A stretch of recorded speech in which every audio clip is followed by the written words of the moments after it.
We're now streaming live. Good evening, Atlanta. My name is Kimberly King. I'm a member of the League of Women Voters, Atlanta, Fulton County, and it's an honor to be with you this evening as we are going to do some great things over the next, hour and a half. Hear from some candidates that want to serve us on our Atlanta City Council in the at-large seat.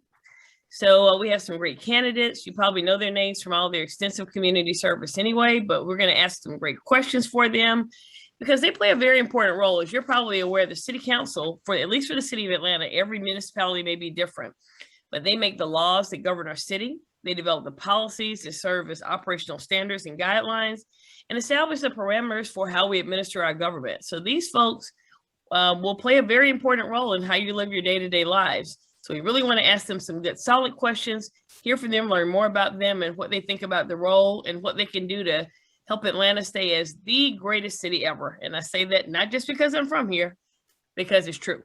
So with that, it's my honor to turn it over to introduce you to our moderator. And tonight we have someone who's doing, once again, double duty. She often does triple and quadruple duty. Nicole Hines is not only our moderator, but tonight she's also our president of the League of Women Voters. She is what I call an imported peach. She was born and raised in New York. However, she relocated to Atlanta in 2013 and has immersed herself into all things Atlanta since then. She's the founder and CEO of Hines Hospitality, a hospitality consulting firm that specializes in project and operations management, concept development, and food and beverage lifestyle experiences. She really knows her stuff here. She is a subject matter expert. She has an extensive background in hospitality with over 18 years of experience. Even if you look at her, you think she just stepped off the campus of the University of Southern California. Look at that baby face. We see you, Nicola. Okay, so we'll see you. She's worked at some of the largest hospitality corporations in the U.S., Levy Restaurants, Delaware North, Carlson, and others. She holds degrees from a dual Bachelor of Arts from USC and social science with an emphasis in economics and sociology. She's a proud Trojan there. She also has professional diploma in restaurant management from the Art Institute of New York and is a certified hospitality trainer from the American Hotel and Lodging Educational Institute. Nicola has been a member of the League of Women Voters since 2016, so she's putting in some time here. She was elected to serve as our president in May of 2020 and hit the ground running, as I said. She currently serves as chair of the City of Atlanta's governing board of the Office of Inspector General. If you're from Atlanta or been around for a while, you may know this or may have known it as the Board of Ethics. She represents the league there and also serves on our state board. Nicola, as I mentioned, is a proud graduate of the University of Southern California, and is an active member of Delta Sigma Theta sorority, serving on multiple committees in her chapter. With that, it's my pleasure to introduce you to our president and moderator, the one and only Nicola Hines. Take it away, Nicola. Thank you so much, Kim. I appreciate it. Thank you, everyone, tonight. So what we're going to do tonight, I just want to emphasize a few things. One is you'll have 1 minute to do your intro. We'll close. When we close, you'll also have a minute to do your closing. Each question in between, the moderated questions will be a minute long. You'll have to answer each question. And based off of community questions, you'll also have a minute to answer the community questions. We'll try to get as many community questions in as possible due to time restraints. Also, we do ask all candidates to refrain from responding to anything that's in the chat or Q&A session. We have someone who's monitoring that area.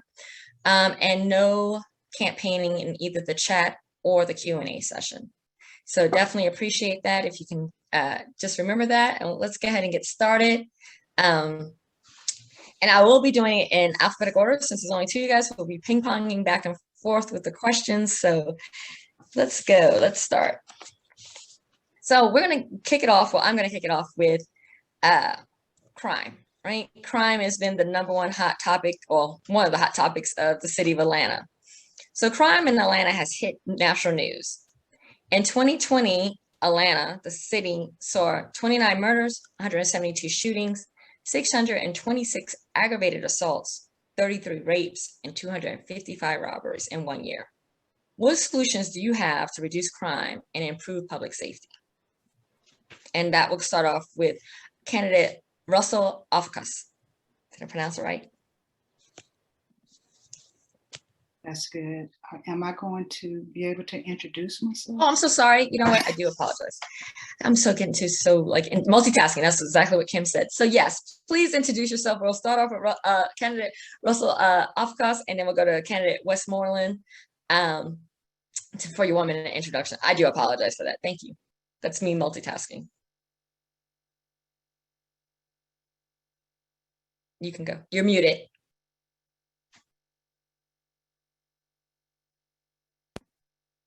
How about now? Yes. Yes. Okay. I'm Sonia Russell Ofchus. I am a wife, a mother, a grandmother. I know, grandmother. Wow. I was raised by a single mom in Southside Atlanta. I graduated from an APS school, Northside High. I later went on to get my degree in criminology. I'm a business owner. I own 2 successful businesses, small businesses here in Atlanta and in Fayetteville. I started my public service as a police officer. I did that for 10 years, and then I went on to be a federal agent. I did that for about 15 years. I'm a domestic violence survivor, and I am a victim of a crime here in Atlanta. What else about me? My faith and family inspired me to do this run because of all the problems we're having here in the city of Atlanta. So I'm here to try to lead the effort to stop all the crime. Okay, thank you so much. Councilman Westmoreland? Yes, ma'am. Thank you to the League for having both Ms. Ofchus and myself. My name is Matt Westmoreland. I was born and raised here in Atlanta. I'm a proud product of Atlanta's public schools. After college, I came home and I spent 4 years teaching history at Carver Early College High School in Southeast Atlanta. 7.5 years ago, I ran for an open seat on the school board and worked for 4 years with a new board and new superintendent to move us out of the cheating scandal, to raise teacher pay, to direct more dollars into the classroom. I'm proud of the progress we made at APS, increasing graduation rates from 58 to 80% over those 4 years.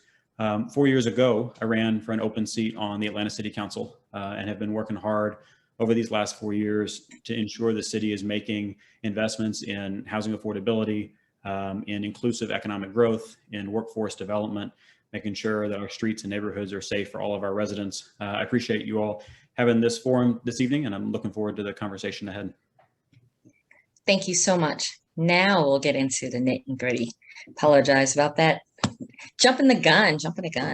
So let's go ahead and get into the first question. As I stated, we'll go in alphabetical order, and since there's only 2 candidates, we'll be ping-ponging back and forth with that. So I'm going to reiterate that question I had said earlier.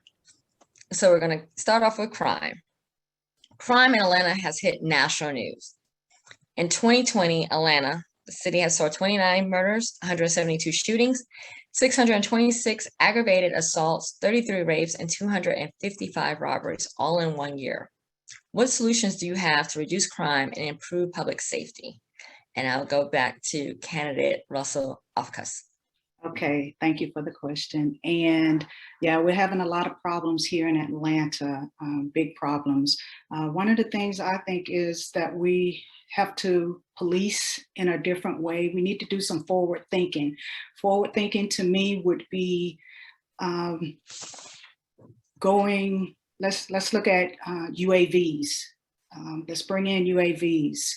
Let's add to our police department. Let's train our police officers. The UAVs are what they call drones. If we can add to our police force, supplement the police force with drones, I think that would have an impact on what we're doing for crime. The drones are going to be able to go into the crime scenes and get there. The response is good, the risk is lower, and it's more cost effective. Definitely have to work with the community. Crime is not just the police department, it's the community, and we all need to collaborate to get crime under control. Thank you so much for that answer. Councilman Westmoreland? Sure. So I think at its core, we need to be striving to be a city where residents feel safe and our officers feel supported. And so if you think about the last 2 or 3 years, I'm incredibly proud of the historic 30% pay raises that we passed back in 2018, bringing all of our police officers up to be competitive with cities around the region and across the country. We did the same with our firefighters the next year. In the last couple of months, we have started to conduct an audit of institutions across the city that might be violating our licensing and permitting rules and regulations, trying to go and focus on the specific locations where crime is taking place, and then closing down those businesses that are being bad actors, which is where a significant amount of our crime is coming from. I think we need new training center for our police officers and firefighters. There are an awful lot of new police precincts and fire stations that we need to construct over the next couple of years. One of the things that we have started to focus on over the last year and a half or so has been the expansion of our pre-arrest diversion program, which is now citywide. And it allows us to direct personnel who are best equipped to handle nonviolent situations in those instances so that our armed sworn police officers can focus on both preventing and then investigating violent crime when it happens. Thank you Thank you so much, Councilman Westmoreland. Sure. But we're going to stay on the subject of crime. So since the killing of George Floyd, the slogan, defund the police, has been heard. Mm-hmm. In your own words, what does that mean to you? And what would it look like for the city of Atlanta? And we'll start backwards with Councilman Westmoreland. Sure. I think the phrase defund the police means almost as many different things depending on who you ask. What I will tell you about my philosophy on public safety is that we need a fully staffed, well-trained, competitively paid, and community-focused public safety departments. That's why we raised teacher pay, or why we raised police pay. It's why we've made investment in the current budget to hire 250 new police officers this year, because we need them. But as I was mentioning earlier, I think part of that conversation is recognizing that a police officer isn't the best person to handle every situation. We frankly ask too much of our police officers, and we need to make additional investments in non-armed, non-sworn personnel who are trained to handle a variety of situations. I've seen that over the last several months, and that's the kind of focus on public safety holistically that I think we need to continue making progress on in the months and years ahead. Okay, thank you so much. That question goes to you too, candidate Russell Ofcus. It's going to give me a second to get. No worries. Yes, ma'am. For me, defund the police means that you're taking resources from the police to other departments that can help with the crime. Doesn't mean take their pay, reduce their pay, or things like that. It means we need something else to supplement what the police officers are doing. And I agree with Councilman Westmoreland. The police is not equipped to handle mental health crises. I agree with that. So we need some more social service divisions, departments to assist the police department. Maybe social service people can go out on calls, especially those calls that involve the homeless and people that are mental. We definitely could use more help with that department because they are not equipped. I know when I was a police officer, I have handled some of those calls, and I don't think it was a good idea for me to be out there trying to wrestle with somebody that has a mental issue instead of them committing crimes. Okay, thank you for that answer. So we're going to move a little bit into housing, section of housing, another important issue for the city of Atlanta. So too many Atlantans, particularly those in communities of color, struggle to find adequate, healthy, and affordable housing for their families. It leaves them floundering financially, facing eviction, and relocating beyond city limits. The city in the last couple of years have built and added over 17,000 housing units. But few of those new housing units are affordable housing, with only 3,000 of those new units go for $1,000 or under. The average income for city residents is $50,000 a year. These city residents cannot afford in Atlanta neighborhoods. What is your solution to provide more affordable housing, and how would you protect legacy residents from being priced out of their homes due to rising property taxes? And that would go towards, that's the second question. So that is to Senator, sorry, it's a long night. I do apologize. That goes to Councilman Westmoreland to start off. Sure. No, I'm sorry, candidate Russell Ofkus. I did not do these late ones, so I do apologize. So the second question comes to me? Yes. Yes, because this is the third question, so it's back to you. Okay, the third question comes to me. Okay. all Yes, right. this is the third question, sorry. Okay, that's okay. So, yeah, we're moving. Do you need me to, I'll redo it since we kind of get, so Okay. basically, affordable housing, considering that there are 17,000 new units, only about 3,000 of them are priced at $1,000 and under. The average household income for City of Atlanta residents is about $50,000. What is your solution to provide more houseable units? And how would you protect legacy residents from not being priced out of their homes due to rising property taxes? Understood. So with the affordable housing, we know that when you're talking about affordability, we're talking about trying not to have all of your earned money go to your rent or your expenses in that home. So I would say that one of the things that we need to do is build more affordable housing. And I think we need to start using the impact fee to get these developers that's building these developments to start paying a fee that could go towards assisting with affordable housing. So also collaborate with, have a better relationship with Atlanta Housing Authority. Need to get with that, utilize some of the funds that we're getting from the government to assist with building more affordable housing. And also maybe give the landlords, think about giving the landlords a tax break to keep the rent down so they don't raise the rent every time a year comes or the lease is up. They want to increase the rent for the homeowner. Thank you so much for that answer. Councilman Westmoreland, same question to you. Yes, ma'am. This is one of the topics that has been most important to me over the last 4 years. I'm incredibly proud that in January of this year, we passed a $100 million housing bond that over the coming years will help us either construct or preserve up to 3,500 units of affordable housing. Regular issuances of bonds like that is one lever that we need to pull. Another, and one that I'm hoping to achieve by the end of the calendar year, is creating a dedicated reoccurring local funding stream, money that comes from our general fund budget every year that goes specifically towards constructing or renovating affordable housing.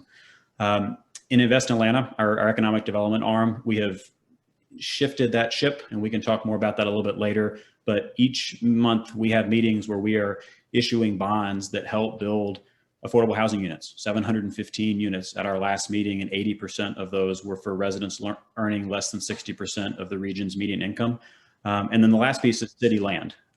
If you look at Atlanta housing, the Civic Center is RFQ just went out. We've done ribbon cuttings and groundbreakings recently at Scholars Landing and Herndon Square. Bowen Homes is going to be a transformational site in Northwest Atlanta.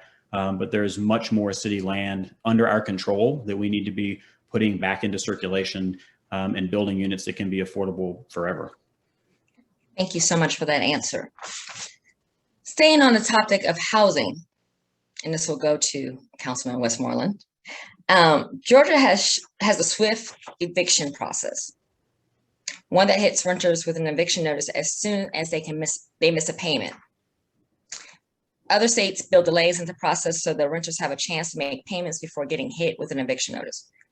From 2015 to 2017, Atlanta's eviction rate was at 5.7%, the third worst in the nation. In some of the predominantly Black neighborhoods, including Southwest Atlanta, nearly 40% of the renters have received eviction notices in recent years. How do you plan to help Atlanta residents stay in their homes after the eviction moratoriums have been completely exhausted and expired? Yeah, it's a really important question, and three things come to mind. One is over the last 18 months since the pandemic started, with our federal dollars from Washington, we have allocated $37 million and dispersed $37 million to our residents to help them stay in their homes, helping over 10,000 families.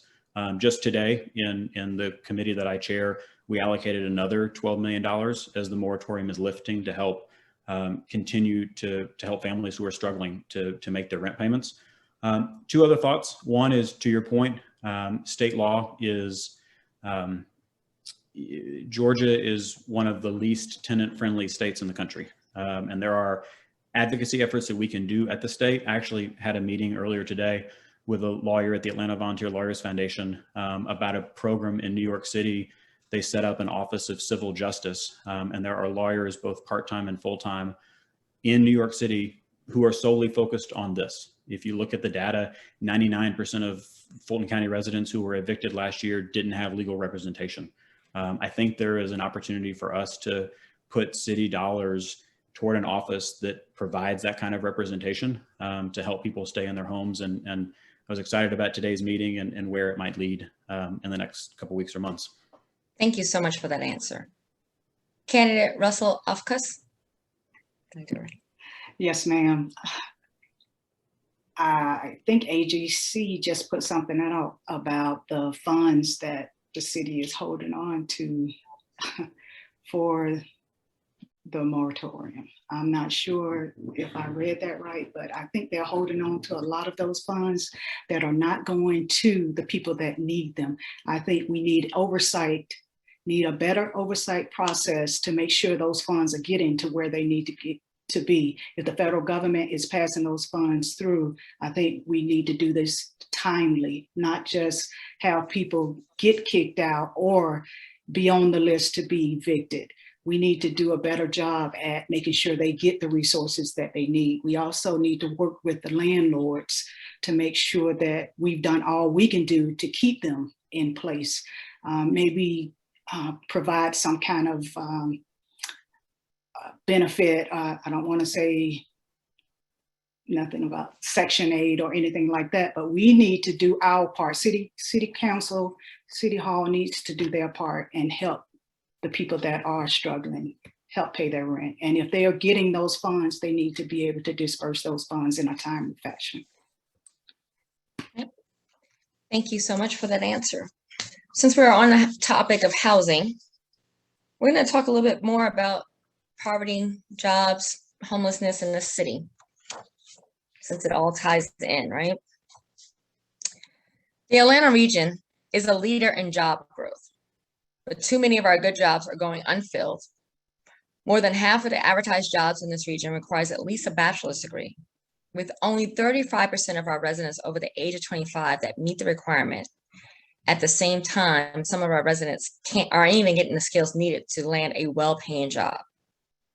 What is your solution to help break this cycle under underskilled, low-paying employment that so many city residents are facing today? And that goes to candidate Russell Ofkus. Yes, great question.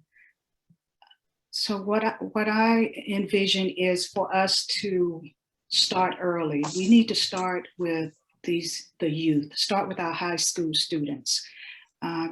Invest in a program for them to work with Atlanta Metro College, Atlanta Metro, Atlanta Area Tech, work with them early, especially those that don't want to go to college. Everybody doesn't want to go to college, but you can get training to do something.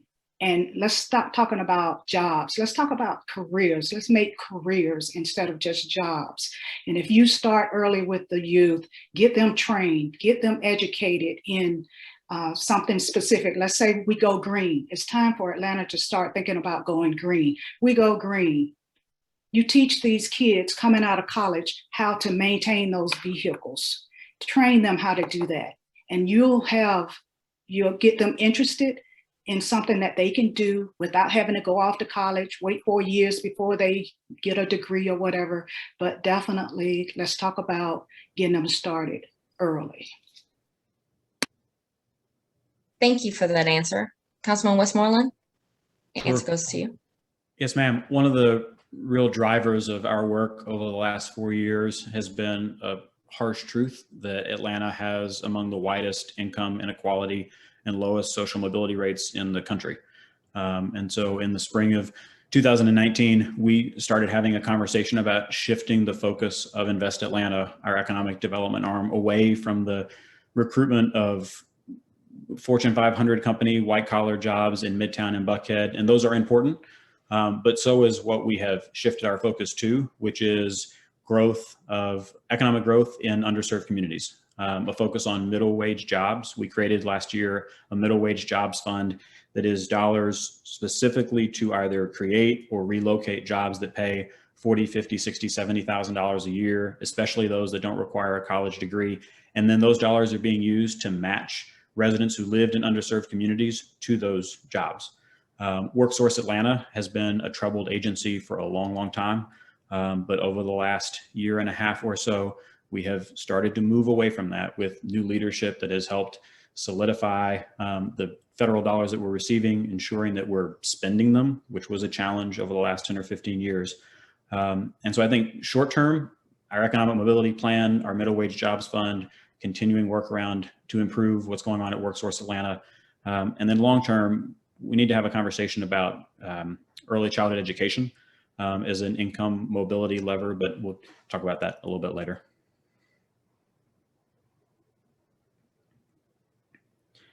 You are muted, Nicole.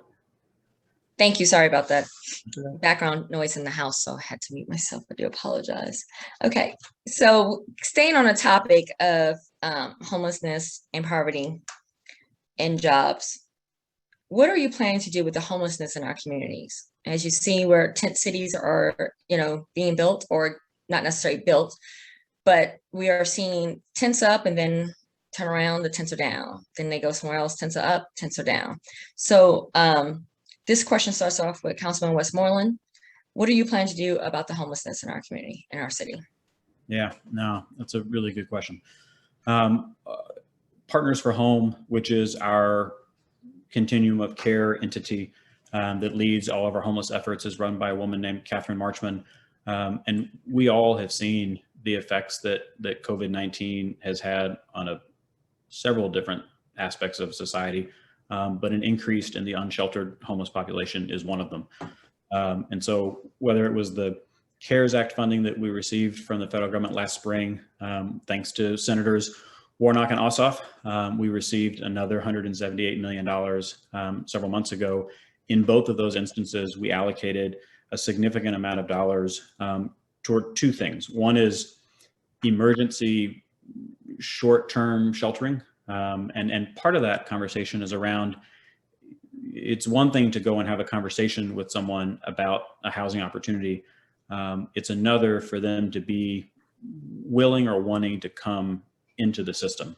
And so a lot of this is having both enough people on your team and then the right people on your team to build relationships with folks who might be suffering from drug addiction or some sort of mental illness, to make them feel comfortable to come into a system where we do, once they do come in, have some pretty significant resources. 4 years ago, we invested $50 million in building permanent housing, and it's time for another such investment now. Thank you so much, Councilman Westmoreland. Candidate Russell Officus, question goes to you. Yes, ma'am. This is personal. I have a brother that's probably down there in one of those tents right now. But you can do all you can. We can do all we can, but they have to want to help themselves. I know mine has a mental component with it. And until we get to the root of what's going on with those individuals, it will be hard to move them to a different location. Yes, we can get the funding, but until they want to,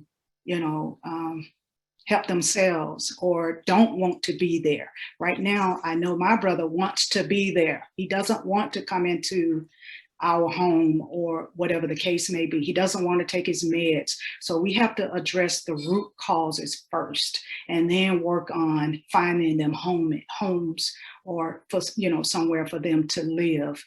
State funding, have to work with the locals, Fulton County state funding. All of us need to get together and make sure that we have a plan for the homeless. Thank you so much for that answer. Now, I know briefly we've talked a little bit. I think maybe Councilman Westmoreland was talking about our youth and educating them. So we're going to switch gears a little bit and just talk about our youth because they are our next generation.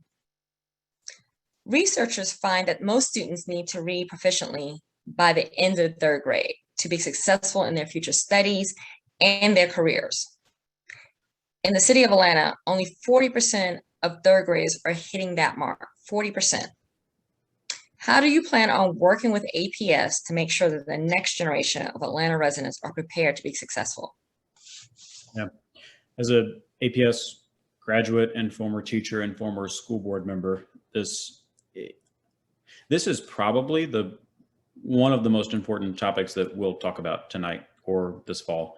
And that is the statistic you just raised, is how do we make sure that our kids are reading proficiently by the end of 3rd grade?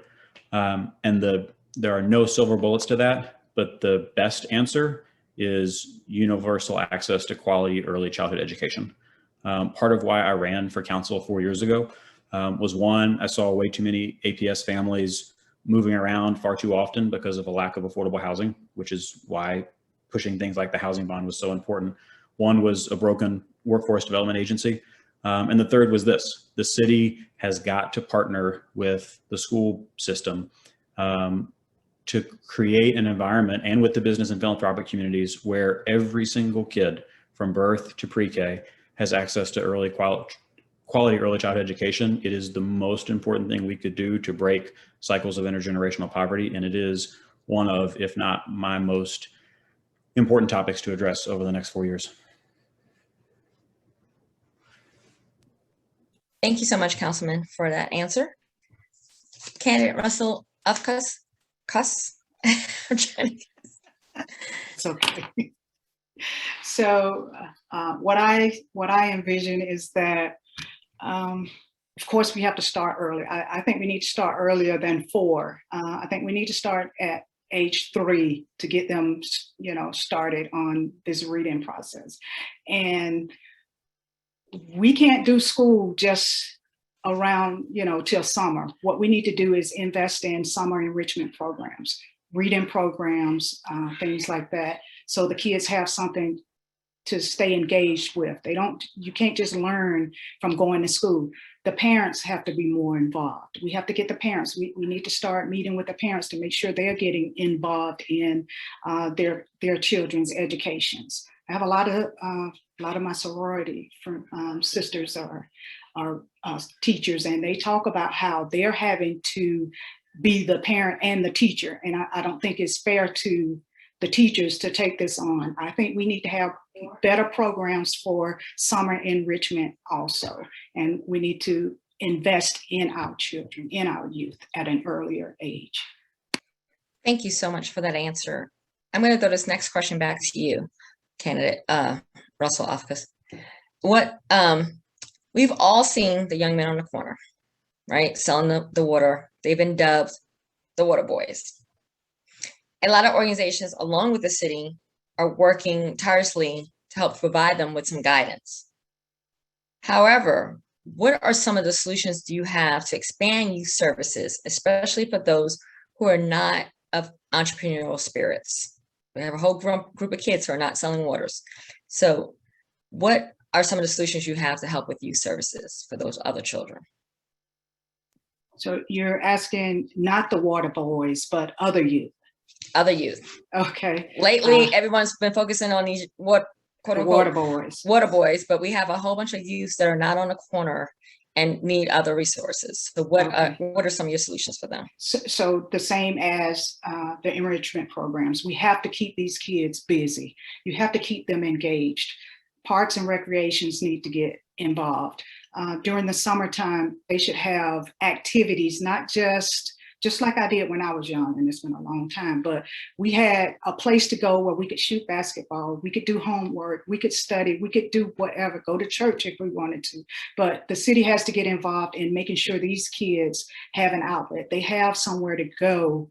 And we have the funding. The funding is there, whether they have to do we have to do grants or federal funding. We need to find something for these kids to be engaged in. And we can repurpose some of these facilities that we're not using, like the workforce building, to get them started in becoming more business-like, or just keeping them active. If you keep their brains engaged, they'll want to do more. They'll want to do other things besides get out here and do nothing.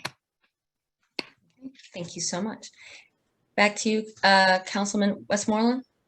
Sure. So I think broadly, this topic, kind of like the one before, early childhood education, those two bookends, right before someone gets to Atlanta Public Schools, and then as they are moving through high school, speaks to the importance of partnership between the two entities and how important it is for the mayor and the superintendent to have a meaningful relationship.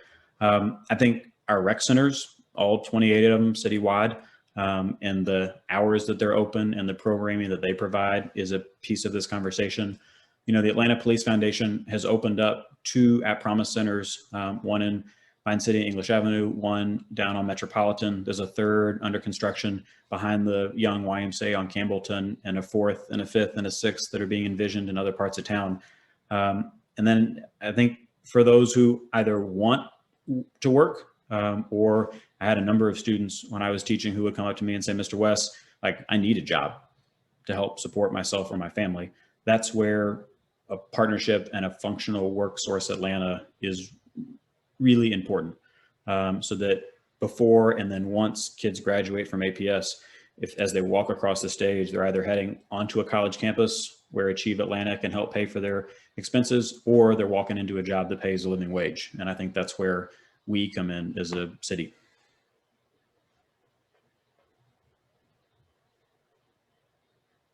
Can't hear. Sorry. Late night house noises. So I've been muting myself. I do apologize. They were fine earlier, and then all of a sudden late night go a little crazy. Okay, so we're going to switch areas a little bit. Let's talk about transit. So we're going to talk about transit. An expanded regional transit network is critical to keeping Metro Atlanta economically competitive to other major cities. Mm-hmm. If elected or re-elected, how would you improve the mobility and transportation in this city? As we all know how MARTA runs: train, planes, and automobiles. And that will go to, you just finished, so that will go back to Councilman Westmoreland to start off. Sure, no, I appreciate the question. So one bucket is MARTA, which you just referenced. So back in 2016, we all know that residents passed the more MARTA sales tax that will generate $2.5 billion over the next 40 years or so. The MARTA board a couple of years ago approved the project list for what that looks like. I think there was a general consensus that a number of the timelines for finishing those projects was way in the future. And so one, I think a combination of Senators Ossoff and Warnock, Congresswoman Williams, and a recent visit by Transportation Secretary Buttigieg, we are really well positioned, I hope, to take advantage of some federal dollars after the infrastructure bill passes at some point this fall, to try and move us more quickly down those light rail or BRT lines. And then the second, on the home front, we need to go back to the voters in the spring around a second infrastructure bond and a T-SPOS renewal. And those conversations were rocky back in 2015 and 2016. Before I joined council, we overpromised and underdelivered and built bridges over Northside Drive that everyone points to on a regular basis. But we have real infrastructure needs: our sidewalks, our streets, our trails. We need to build new police precincts and fire stations and green space expansions. And so we've got to go have an honest conversation with the public about how we can make our streets safer and add street calmings and continue to make transportation investments over the next 5 years at the local level, and then working with some incredibly powerful and well-positioned federal partners. Thank you so much for that answer, Councilman. Candidate Russell, I'm just going to call you Candidate Russell for that. It's okay. That's okay. Yes, transit. Let's say one thing we need to do is, instead of MARTA vehicles, we need to look at bicycles. Let's say the bicycle, make more lanes for the bicycles. So those that work downtown, live downtown, they can utilize bicycles instead of us using the buses, the trains or whatever. So make that more available, invest in more bicycle lanes. We can also, like, I'll agree with Councilman Westmoreland about the T-SPLOST, utilize the funds we receive from T-SPLOST to upgrade our infrastructure. And we know we're getting the money from the infrastructure plan coming soon. I hope soon at any rate, but MARTA is expanding. We know MARTA is expanding for those that want to get on the bus or the train or whatever, but definitely look at, I say the bicycles would be bicycle, pedestrian walks, sidewalks, making those things better for people that don't want to drive or ride the bus or ride the train. Thank you for that answer. And before we have about 1 or 2 more questions, I just wanted to let our community know who's on. If you have any questions, please make sure you're putting in the chat or the Q&A. We do have a monitor who's looking at those questions. And if you are watching this live, you can also put that in the Facebook chats also, so we can kind of monitor that and make sure we answer the community questions. So we're going to expand a little bit more on the transportation, and you both has hit a little mark on that, talking about, sidewalks and green space. Transportation and technology, it's changing rapidly. The cutting edge advancements are here. It's going to continue to move forward. As we saw in 2018, there was an influx of electric scooters, right? We just got bombarded here. Unfortunately, some folks lost their lives, which I believe highlighted that the city of Atlanta was not equipped or ready to deal with electric modes of transportation. How will you work with your colleagues and the transportation department to make it safe for all modes of transportation for the city of Atlanta? Because we're going to continue to move forward, right? We have, self-driving cars coming to the future. So this question goes back to candidate Russell to start off with. I'll go back to, wait a minute, you said transportation and technology. We're not. Yeah, so currently, so 18, we saw this whole influx. We had Lime, Lyft, some other, Bird, all these electric scooters were everywhere on every corner. Due to, the deaths and fines, a lot of them came out of the city of Atlanta, but we're starting to see them come back. Okay. So we're going through electric modes. I think both you guys touch bases about sidewalks. So the question back is, how will you work with your colleagues in the transportation department to make sure that all modes of transportation is safe for all citizens? Those who want to ride their bikes, those who want to drive cars, those who want to walk, those who want to use electric bikes, electric scooters, skateboards, okay. All of those modes. Okay, so that goes back to funding, working with the state, getting funding from the state, utilizing the infrastructure monies that we're supposed to receive, and maybe the city reserve working with transportation to develop better roads, streets, repairs.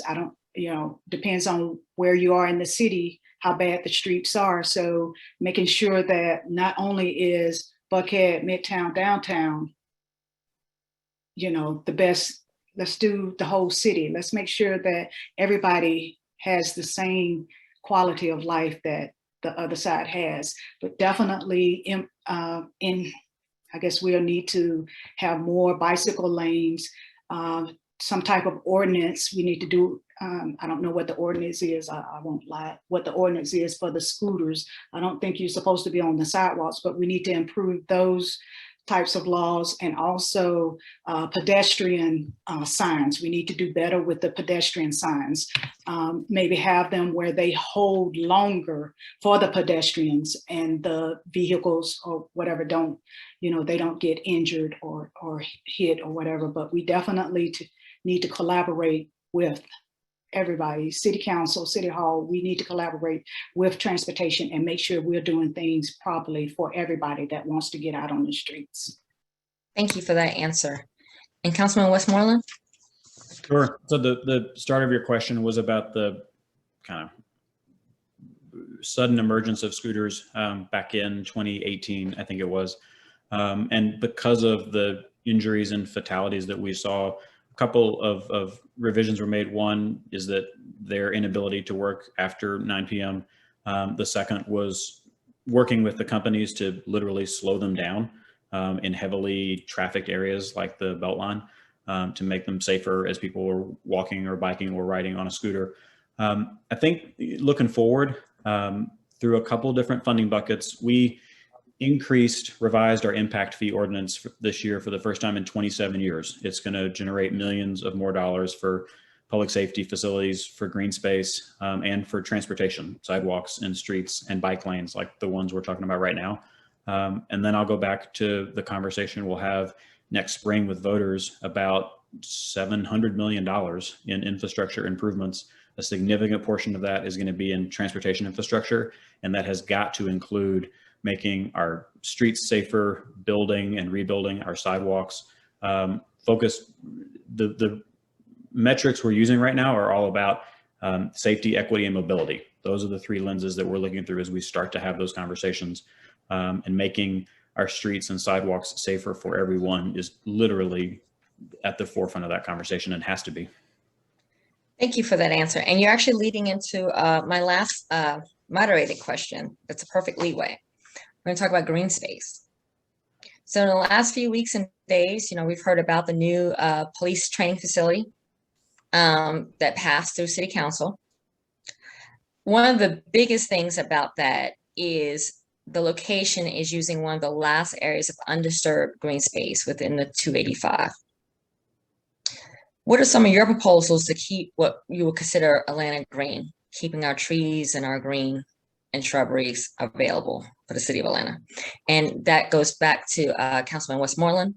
What are some of your proposals to keep Atlanta green? Sure. Last week we opened up the West Side Park, which at 280 acres is now the largest park in the city. The impact fees that we passed earlier this year will help us to invest millions more dollars in two things. One, the maintenance and operations of green space we already have so that they look better and are more inviting to residents than they are right now. And two is that we need to continue to build more green space. If we're going to get to a place where every Atlantan is a safe 10-minute walk away from a quality park, we're going to have to invest more in parks and green space. There's also an important piece around forested land. Every time a tree is cut down in Atlanta, in addition to replanting it, developers also pay into a tree trust fund. Last summer, we used dollars from that fund to purchase 216 acres of forested land down in Southeast Atlanta, the Lake Charlotte Nature Preserve. I'm hopeful that over the next 3 or 4 months before this year ends, we're going to purchase another 250 acres of forested land in different parts of Atlanta. I think protecting and preserving existing forests is really important. So is building the next generation of forests, having really quality tree canopy, whether it's in our parks or in our forests or in our residential communities. Adopting a stronger tree ordinance is something that we're also going to try and get done by the end of this calendar year. I think all of those pieces fit into a broader conversation about preserving green space and then planting quality green space for the next 20 or 30 or 40 years. Thank you for that answer. I appreciate that. And candidate Russell Ofkus, did I say it right yet? That's it. Okay. That's good. That's good. Green space. I think one of the things that with the approval of what happened on 285 around that area, I went to the academy back when that's where we were. And I think what they're doing, I don't think they're taking all of the green space. I think they're, utilizing the space that's already being used for the most part. So there'll still be a lot of green space out there. At any rate, what I say is whatever we're doing on the north side, can we do on the other side also? Can we make sure that we're doing the green space on both sides of the city, or whatever the case may be? But definitely green space is important. We want to preserve, the green space. And I'll just say, what we need to do is listen to what the community is saying. Let them have some say in what we're going to do for this city. That's it for that one. Thank you so much. Well, that's the end of my scripted questions. I will see if we have any questions in our chat or Q&A. And Rebecca Moya, do we have any questions? We have, actually, it's more of a comment than a question, but I felt like it would be relevant. It's been touched on several times, the issue of mental health in the city. I believe we touched on it with regards to homelessness and crime. But I thought, could we touch on it with regard to healthcare services and how, as a council member, you might address the council to improve access to mental health resources in the city? Okay, we'll go back to candidate Russell Ofkus. Sure. We're talking about, it's all right, it's okay, Nicole.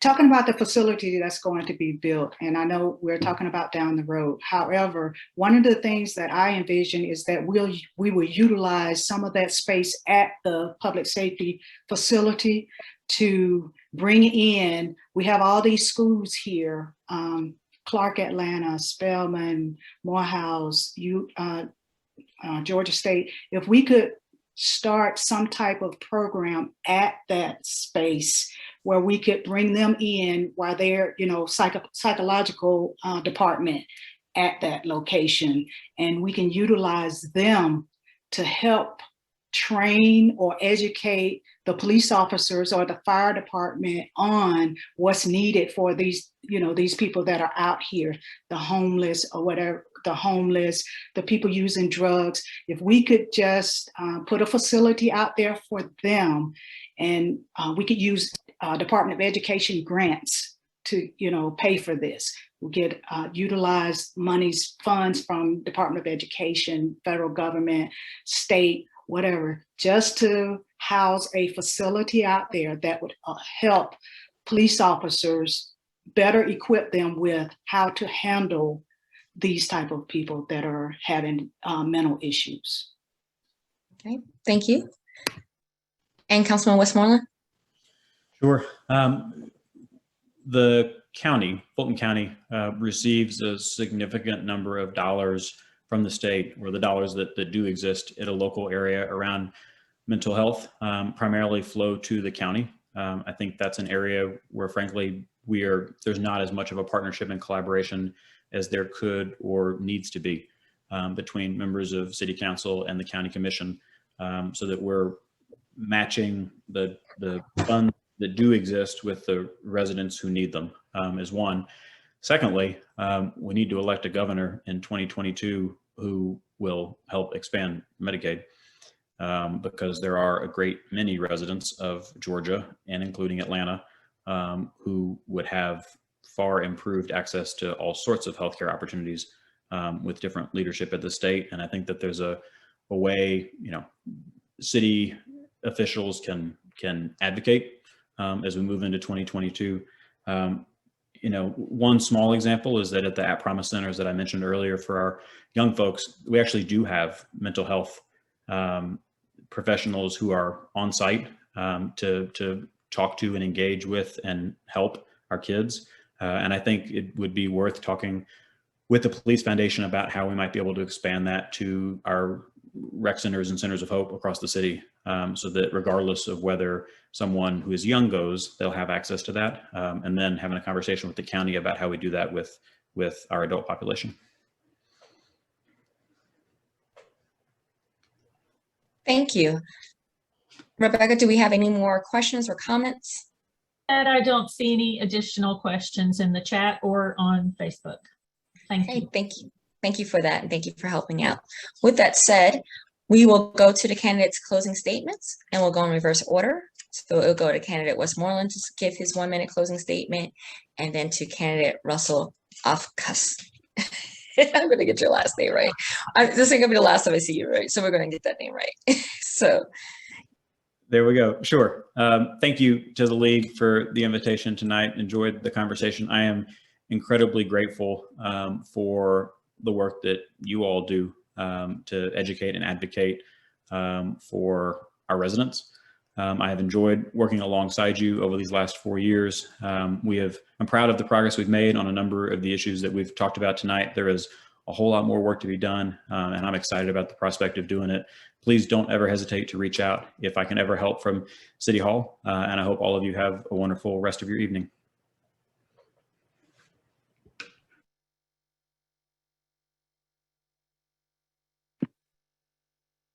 I can't hear you. I'm sorry. Candidate, it's like I said, late night. Candidate Russell Ofkus, your closing statement. Yes, ma'am. I just want to say that I grew up poor, but my mother instilled in me hard work can make you successful, and that's what I did. I am a successful business owner. I'm a wife, a mother, grandmother, and I'm unique to this man's world. I'm a woman, and I'm a businesswoman. I've created jobs, I've employed people, I have law enforcement experience, I'm a crime victim, and I just love helping people. So I want to make sure that whatever this community needs, I'll be able to go out here and work with everybody, my colleagues, and make sure that we understand that, or the community understands that City Council is an equal branch to the mayor. So we can do some things in City Council without having to get approval from the mayor. That's how this city is supposed to work. That's how City Council is supposed to work. And that's what I'm looking to do. Thank you. Thank you so much. I'm going to turn this over to Kathy Carpenter. Good evening, everyone, and thank you for attending the City of Atlanta Council Post 2 at-large candidate forum this evening. I'm Kathy Carpenter, and I'm VP of Membership of the League of Women Voters, Atlanta Fulton County. Thank you, Nicola Hines, President of the League of Women Voters, Atlanta Fulton County, for being our moderator tonight, especially a long back-to-back candidate forum night. We appreciate it. Special thanks to the Voter Services Committee for all your hard work and dedication to the League. Of course, voting is really important for national and state elections, but participating in local elections is also important because it starts the change that is needed within your community. Your council members, mayors, sheriffs, district attorneys, and judges should have a strong connection to your community and be a true voice. And the only way to make that happen is if you go to the polls as an educated voter. Once again, thank you for attending tonight.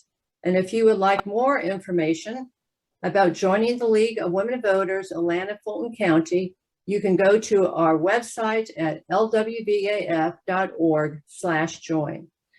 The League is one of the most respected civic activist organizations in the country, and we are proud to be the oldest and original League chapter. We welcome members from all sides of the aisle, race, gender, religion, or sex. We are political, but nonpartisan, and never endorse any political candidates or parties. We mobilize citizen action for a better and more democratic America. Thank you and good night. Thank you, everyone, and have a good night. Appreciate Thank you. you. Thanks, guys. Bye-bye. Bye-bye.